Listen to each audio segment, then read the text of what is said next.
Saya memulai membuat cakar untuk lengan sebelah kanan. Saya seleksi dari ujung dari lengan kanan robot ini, masuk ke edit mode, dan saya pilih face yang bagian paling luar, paling ujung. Lalu saya akan arahkan 3D cursor ke sini. Tekan Shift S dan 3D cursor to selected. Kembali kita ke object mode, kita tambahkan yang baru. Apapun bisa kita pilih, dan saya memilih plane. Dan plane ini akan saya namakan menjadi cakar. Lalu kita masuk ke edit mode. Saya perlebar untuk bisa melihatnya.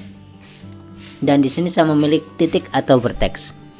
Titik ini akan saya padukan, tekan M untuk merge, dan di sini saya memilih add center. Jika kita aktifkan X-ray untuk bisa melihat bagian dalamnya, mari kita extrude X sehingga kita bisa melihat tingkat panjangnya. Tekan A, dan sekarang sudah berbentuk garis pertemuan di antara kedua titik tadi. Setelah kita anggap cukup tingkat panjangnya, kembali kita ke object mode. Di dalam add modifier ini saya memilih skin modifier, sehingga kita mendapatkan bentuknya yaitu segi 4. Kembali ke edit mode, tekan N untuk mendapatkan tampilan baru di sini, dan di sini kita menemukan min radius X dan min radius Y untuk mengatur tingkat ketebalan dan juga lebar dari cakar ini. Untuk yang bagian ujung ini akan saya kurangi.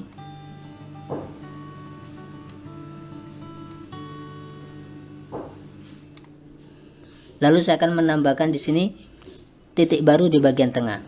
Kita seleksi keduanya, tekan A, lalu klik kanan pada mouse dan saya memilih subdivide. Untuk titik tengah ini mungkin terlihat lebih lebar. Dan yang paling belakang ini sedikit kita kurangi lebarnya. Kita masuk ke object mode. Di dalam skin modifier ini kita mendapatkan create armature. Jika kita aktifkan ini, maka garis tadi sudah menjadi tulang. Kita masuk ke pose mode, kita coba untuk menggerakkannya yaitu rotasi Y.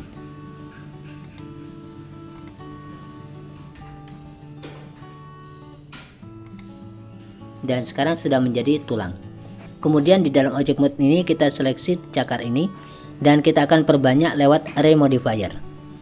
Jumlahnya adalah 4. Saya tidak menggunakan relative offset, tapi menggunakan object offset. Dan objek itu adalah sphere yang ini. Kita lihat posisinya masih berantakan, tidak beraturan. Kita seleksi sphere ini, lalu nilainya kita samakan dengan cara Ctrl A, dan kita pilih All Transform. Kemudian originnya kita arahkan ke 3D cursor. Klik kanan pada mouse, set origin to 3D cursor.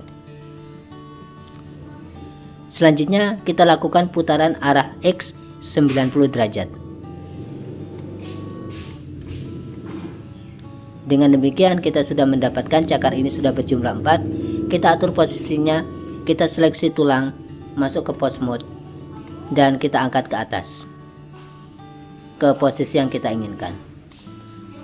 Kita bisa masuk lebih dalam cakarnya, dan kita coba pergerakan RY.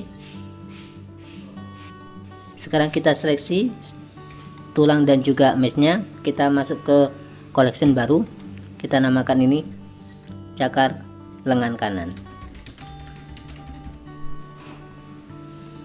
Sekarang kita akan melakukan duplikasi, namun sebelum itu kita akan seleksi kepala ini, head terlebih dahulu, dan kita arahkan kursor ke sini.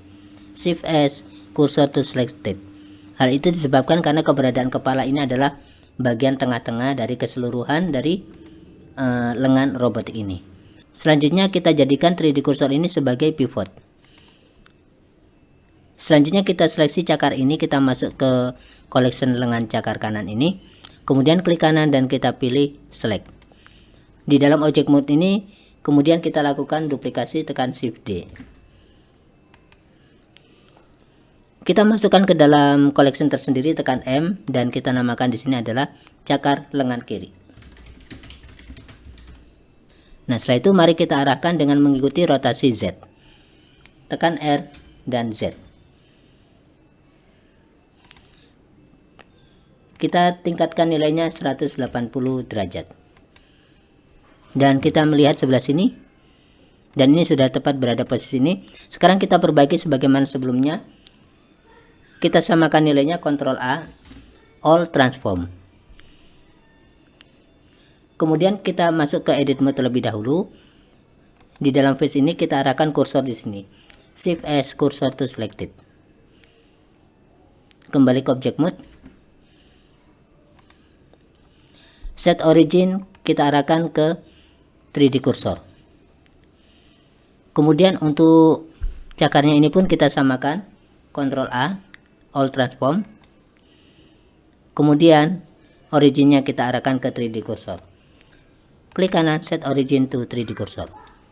Berikutnya di dalam cakar ini kita perbaiki. Di sini sphere-nya kita ganti menjadi sphere 001. Sekarang kita lakukan rotasi untuk sphere-nya, yaitu rotasi warna merah, berarti rotasinya X.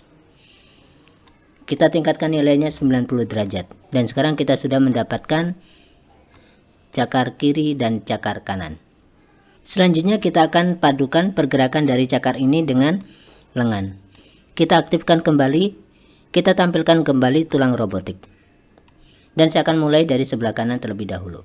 Pertama kita seleksi tulang untuk robotik ini, kita masuk ke pose mode, dan di sini saya akan seleksi bone 002. Kembali kita ke object mode, lalu kita seleksi tulang dari cakar tangan kanan ini, dan tekan shift kita seleksi tulang untuk robotik, lalu Ctrl P dan kita pilih bone.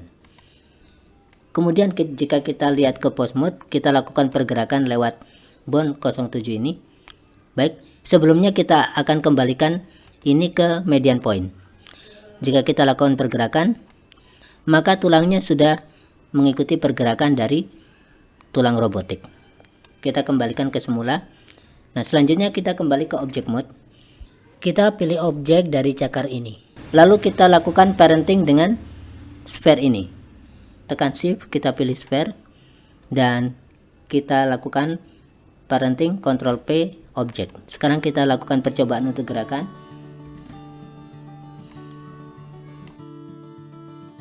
Dan sekarang kita bisa lihat hasilnya. Sekarang kita ke sebelah kiri lagi.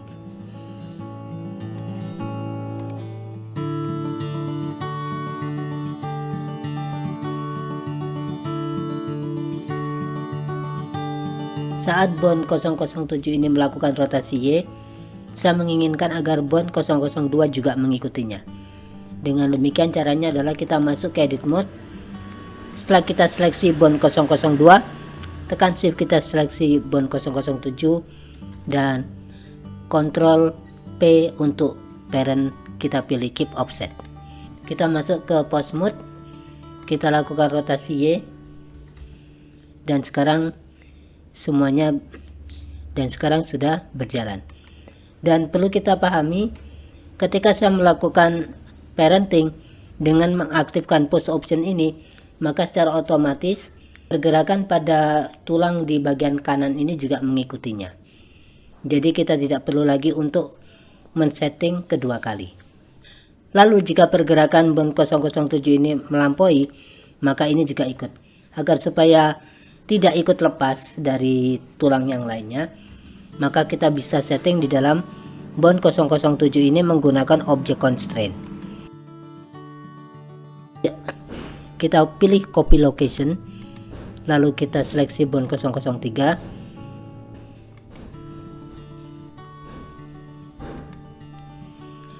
Kemudian head atau tailnya ini kita tingkatkan sampai 1. Jika kita lepaskan, maka ini pun sudah tidak lagi ikut lepas.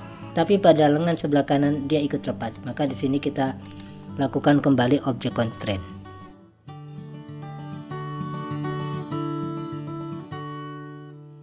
Berikutnya kita melakukan pengecekan untuk gerakan dari tulang-tulang yang ada.